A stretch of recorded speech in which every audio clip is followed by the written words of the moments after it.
Hi everybody, my name is Taylor D. Adams. I am a storyteller, filmmaker, and podcaster. And back in 2017, I had the honor and privilege of producing Wolfpack Hustle, a documentary series about NC State men's basketball. And in an effort to hopefully inspire and educate other people who want to tell real life stories and to reflect on how far I've come, I've decided to do director's commentaries on these episodes. If you happen to enjoy what you see, please feel free to share it with friends and family and whoever you think might find this interesting. Anyway, enough of my blabbering. I hope you enjoy the episode. Thanks.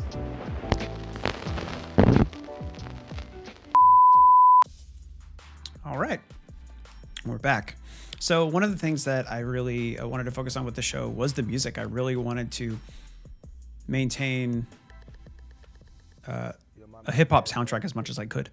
I feel like just added to the show, like basketball, as much as its roots come from a rural setting, but it has evolved into a very like urban sport. Like it doesn't take a lot of space in order to play basketball. A lot of just the visually and really visually interesting basketball games. I always love to film like outside, like on a court in a park with like a chain link net. I just think that's super interesting visually. And so I wanted to replicate that urban style, that the fact that it can take place in the smallest confines, like possibly within a city, in a concrete jungle, if you will, surrounded by a chain link fence. I wanted to take that grit and I wanted it to come through with the music. And so the music producer for the show, J-Mac, who worked on One with Wolfpack Football, he designed the theme for that show, as well as he came up with the theme for Wolfpack Hustle, original music by J-Mac, as you see there. So most of the music you will hear throughout this show is from him. I kind of varied it with football, but with basketball, with this particular season, I really wanted to focus on that element. As we made later seasons, I started to shift the music a little bit, but still maintain a very beat heavy focus on the soundtrack itself. And so I really got to play around with music in this show, and that was just a lot of fun to work with. And these little, like I mentioned earlier, these like glitch effects we use as an aesthetic, I thought was it's something different to use for a documentary. Like you don't really see it before. And it's kind of a cheat because we don't have any footage or sound like playing underneath it. And so it helped me out when I was kind of short for content. Like it gave me a couple extra seconds that I didn't have to fill because these graphic elements took up some space. That's why we practice this morning to give you the whole day to lock into everything that you're supposed to do. I thought it was kind of cool. Every once in a while, probably like once per show season, I will just go out and wander campus and film whatever I can. And sometimes I will use it in the moment. I'll use it for the show I'm making that week. But other times I just kind of have a bank of it. Like I'll go out during football season and film a bunch of stuff on campus because stuff does look nicer. Like in the winter, everybody's campus doesn't look great unless it happens to be snowing. Like if there's a bunch of trees, there's nothing on the trees. Unless there's snow, but there's not a lot of snow in North Carolina. So everything does kind of look bare. And so I wanted to have an opportunity to like show campus to remind people that these are student athletes. So yeah. So Braxton Beverly, this guy, one of the nicest guys on the planet, went through a little bit of like kind of a struggle getting a really solid start in college basketball. Like he went to one place, it wasn't clicking for a variety of reasons. Didn't really work out, and so he wanted to transfer, and he came to NC State, but he was ruled ineligible to play right away, and so there was like an appeals process to try and get him to play as soon as he could. And so yeah, but eventually, obviously, he did. It did really well. Became a fan favorite, really hard worker. That was just really going to push me, on and off the court. So yeah. My dreams, my goals are just to be a professional basketball player. And that's what I told every coaching staff. I understand. That, So you're kind of, the music in the background, like I said, just like sticking with create a living for me. focusing on the beat, So, I focusing on this particular style of music work every single day, not going to take a to day help off. drive this show, because it is Wolfpack Hustle. Like I want it to feel like it is going somewhere. I want it to feel like it has movement, even in the moments where things are kind of slow. Like in our previous episode where we had to take a time because we were dealing with a serious subject matter toward the end of the episode. But for the most part, I want to keep it light. I want to keep it fun. That's good. To be the best player in the area. At that time, we really wasn't traveling for AAU or nothing. One of the really cool things about filming basketball just in any arena is lighting. You during starting lineups, you've got spotlights you can work with that kind of highlight an individual, and just looks really cool when someone's lit up against a dark background. How I work out. That footage right there that you saw was Open things up. from a tournament called the Battle of Atlantis that takes place down in the Bahamas in November. And there's a hotel that has a basketball court available and hosts a tournament every year. So you see the ceiling's kind of low. There aren't that many stands in there. It's basically just a bunch of open conference rooms opened up for a basketball tournament. I think it's really cool. Never had the honor or pleasure of going because it always took place when I was working on the football show. But Coaches are. my colleagues that got to go, I was always jealous of them because I love the Caribbean. Every coach we have, they stay on you. About your academics. Staying out of trouble. Doing the right thing. So some cool connective tissue we got to use was the fact of academics, and the fact that this episode is in December and it's around the time of finals. And so to start off the show talking about emphasizing the fact that these are student athletes, and also having Braxton talk about the importance of those academics and the fact of going to class was, I think, the good connective tissue. Here's James Johnson, assistant coach at the time. I really wish I could do this interview again because if you notice, the lighting on him is not great. It like I said, all lighting choices when it comes to interviews are on me. This is all my fault. One of the things that happens with me is working with coaches for the first time, working with a whole program for the first time. I'm nervous. Like I want to do my job, but I also don't want to inconvenience anyone. And with coaches, my concern is always their time. I want to get things done as quickly as possible so they can get back to what they do best and what they need to focus on. So with James's office, I almost never want to use overhead lights because it's most of the time the light temperature isn't good or there's a frequency that causes a flicker. But with him, we didn't have a lot to work with. So we had like one light, and outside was just a bright daylight. If we opened the blinds behind him, it would have been overexposed and backlit him way too much. And so I tried to use windows to right of the frame to add a little bit of fill light. But it is bright outside, but there's a bunch of trees there, and you can see all these branches just casting shadows on him. And that's just like, that's rough. That's rough, man. Like it's kind of unacceptable, and it's 100% on me. But the plus side is that after this episode came out, Coach Johnson saw it and like loved it, and I felt very relieved that he became a fan of the show, just from seeing how we portrayed him. And like that's got to be a good feeling. Like if someone is ever doing a report on you or a video on you or doing something about you, and then you see that thing come out and you like it, like that's a good feeling when someone takes the time to try and do their best to convey you in a realistic and positive light. And that's just that's always it. It's the little, I never like want, or I never crave validation from the people that I cover. But when I do get it, it does feel good. Like, it's a little bit of a, what is it? Adrenaline, or what's the drug? What's the chemical in your body that makes you feel good? It's one of those. So it's just really cool. And yeah, that lighting is just like, it's piss poor. And that's on me.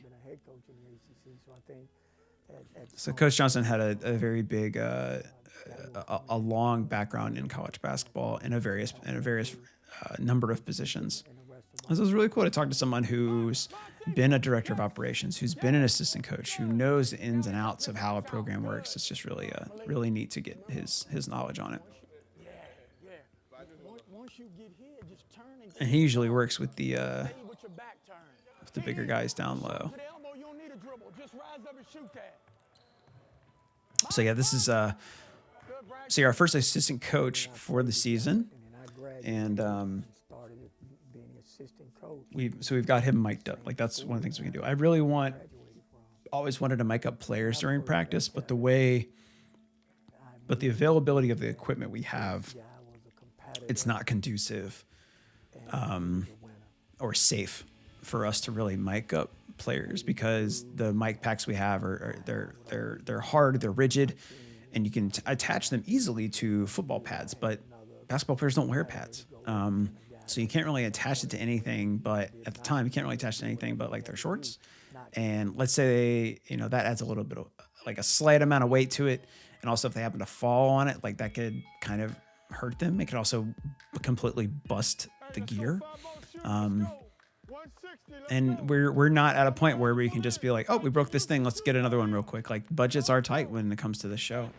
I can't thank y'all enough for checking out this episode of Director's Commentary. If you are enjoying what you are watching and you want to help support some of the stuff that I'm making, I would deeply, deeply be humbled if you considered becoming a patron.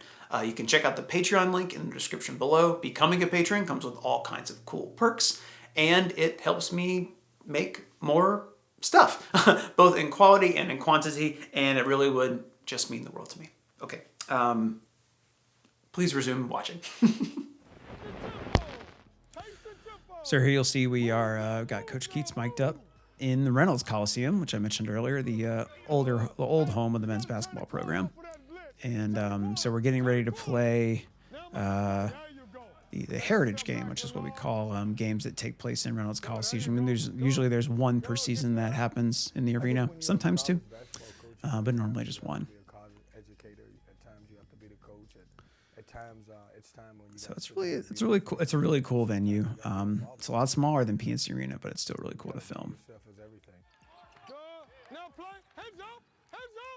And this is where I mentioned this before. I'll mention it again. What do you value? What do you think viewers value? Do you think they value an interview setup where someone is kind of telling a story or giving their thoughts on things, or do you value what we call access? Which is just clips like this where we've got somebody mic'd up and they're just living their life. They're talking. They're coaching. We're getting more of an insight into the chemistry and relationship between a coach and players. And so, yeah. And the cool thing with that is that there's a lot more talking during basketball. There's a lot more direction because there are fewer people and there are fewer coaches. And so those coaches have to pay more attention to the individual players. So there's constant communication and talking.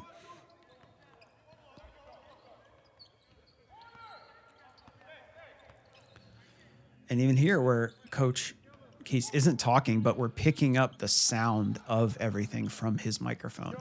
The squeaking of the sneakers on the court, the bouncing of the ball, the echoed shouting of communication. It provides a lot of ambience, a lot of natural ambience and kind of a soundscape, if you will, to this scene and to the show.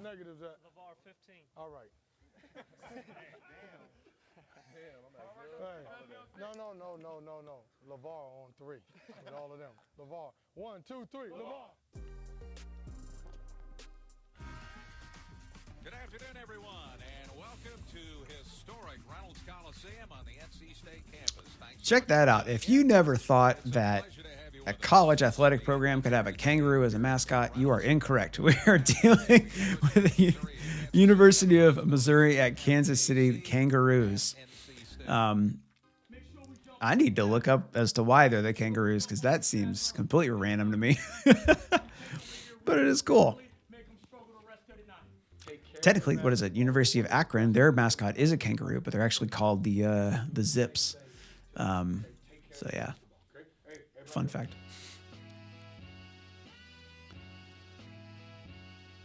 So this logo that you saw on the ball there, and you see on the players' warm-ups, what we call, and then on Tuffy's sweater down there, it's the block, we call the Block S. That logo pretty much has since been retired. We now, as NC State now uses the Tuffy head logo as their main logo. But yeah, there it is on the shorts. Just a very old school collegiate logo. Still pretty cool, but I do like the Tuffy head a lot.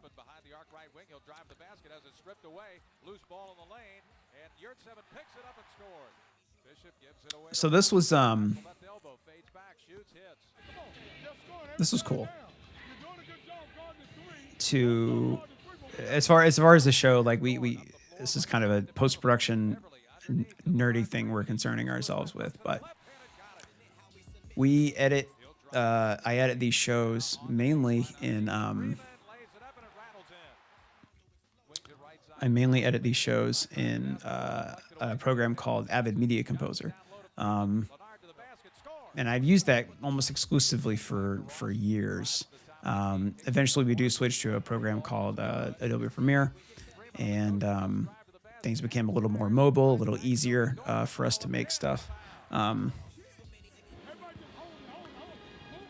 one of the things why I brought that up is that I'm looking at this footage, and a lot of the color doesn't match up, and that mainly has to do sometimes with some stuff in Adobe Premiere where you might color correct one clip, but then when you export, it's not there. I can't attest as to why that happens sometimes, but when I'm in a rush to export the show, some of those things just fall through the cracks because the timeline is so tight. Not an excuse, just a reason why I miss stuff. But I shouldn't, you know. There's Amir Yurt 7. Currently, I believe playing with the Miami Heat, or within their organization in some aspect. There's Markel Johnson. Really nice. He's a really nice guy to work with. He's currently playing overseas. It's cool to revisit this because I haven't really seen this footage in a while. It's kind of neat. So I think they had like 3-4 cameras filming this at one time. It's kind of cool to have that many angles of the action inside a small arena. It's just really neat and really cool.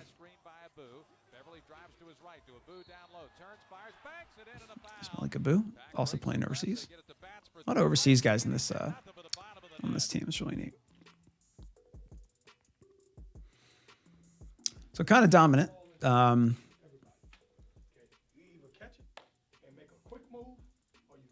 So when you have a dominant performance, dominant game, and you're covering the team that is doing the dominating, your inclination is to show like everything, like every good play that happens, because like that's what your viewers want to see. They want to see the fun action. But from a storytelling standpoint, you kind of have to balance that, because if it's highlight after highlight after highlight after highlight, if you're making a 2-minute highlight, yeah, that works. If you're making a TV show where the game segment takes up at least 5 minutes of highlights by your own team, it can get boring. It can get long.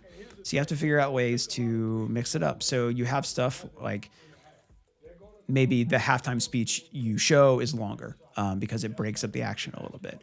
Or you show some more huddle stuff to break up from the action.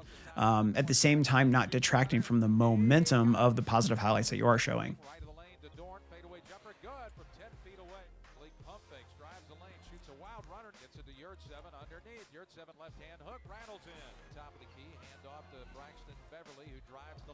So yeah, you just got this stuff, and it's state. but then mix it up a little bit. Like, you know, you've got, you know, this team, or UMKC is, you know, they're not slacking off. Like, they're fighting. They're just, they're coming up a little bit short. And so you show a highlight, they get an and one. Cut immediately to coach talking about an adjustment we can make to prevent us from fouling them. That's important. It breaks up the action. It provides context and a reason for why you're showing what you're showing. But for the most part, we're just having some fun.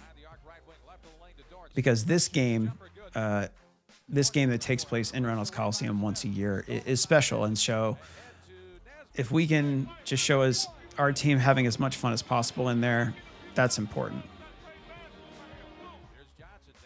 Definitely wish I would have used more subtitles when it comes to these huddles, because, you know, I can understand what, for the most part, what these coaches are saying, because I'm kind of watching it like 3 or 4 times to make sure that the stuff that is in there I can actually show.